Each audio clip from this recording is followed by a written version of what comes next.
né? 10 homens encapuzados, fortemente armados, chegaram atirando no posto do pedágio, entre Nova Mutum e Lucas do Rio Verde, tocaram fogo na base, numa ambulância e no caminhão-guincho da Polícia Rodoviária Federal.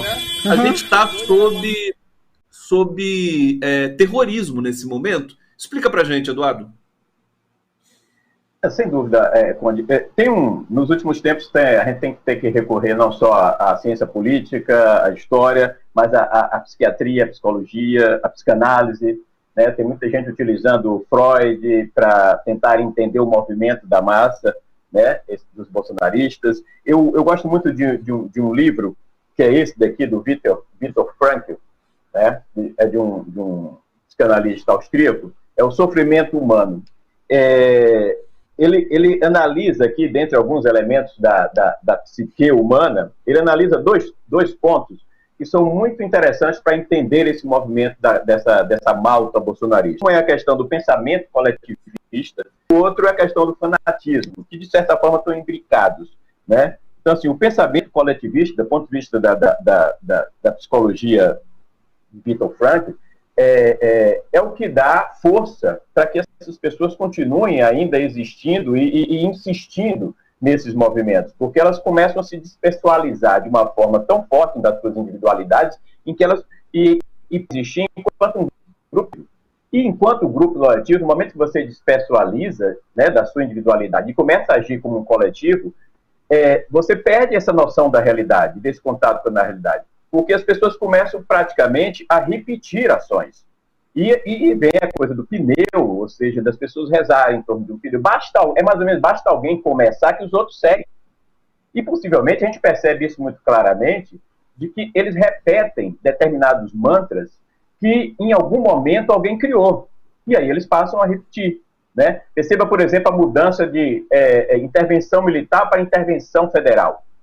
Ou seja, alguém criou isso, não vamos mais falar intervenção militar, vamos passar a falar intervenção federal. E eles repetem o mantra da intervenção federal, não importa o que isso signifique. E a própria questão, ou seja, quando você pergunta por que você está aqui, olha a dificuldade que as pessoas têm de dizer, de explicar por que elas estão individualmente ali. Mas quando você pergunta no grupo, que sai um monte de asneira, as pessoas se sentem empoderadas e repetem essas asneiras. Mas quando elas são entrevistadas individualmente, elas ficam meio perdidas, porque elas não sabem necessariamente o que elas estão fazendo ali, né? E aí o resultado é justamente isso, esse tipo de comportamento completamente deslocado.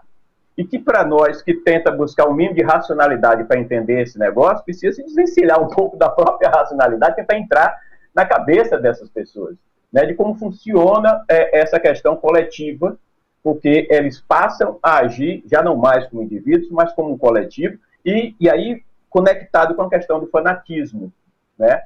Que é um pouco, e aí o Frankl tem um trecho que eu acho muito interessante, se você me permite, eu posso ler aqui, porque ele diz o seguinte, assim, para explicar o totalitarismo, ele diz, o totalitarismo converteu o homem em fanático. E ele diz, o que o totalitarismo foca bem claro é na seguinte frase de Hitler, aí que eu acho que é interessante para a gente dialogar com o que está acontecendo hoje com o bolsonarismo. Ele diz o seguinte, abre aspas para Hitler, ele diz, a política é um jogo no qual são permitidos todos os truques. Isso foi Hitler que falou.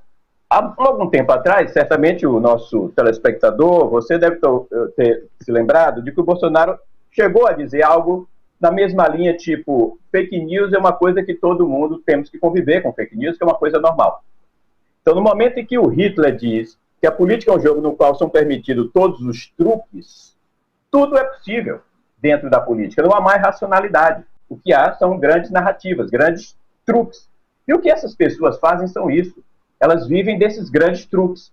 E aí elas passam a acreditar em tudo.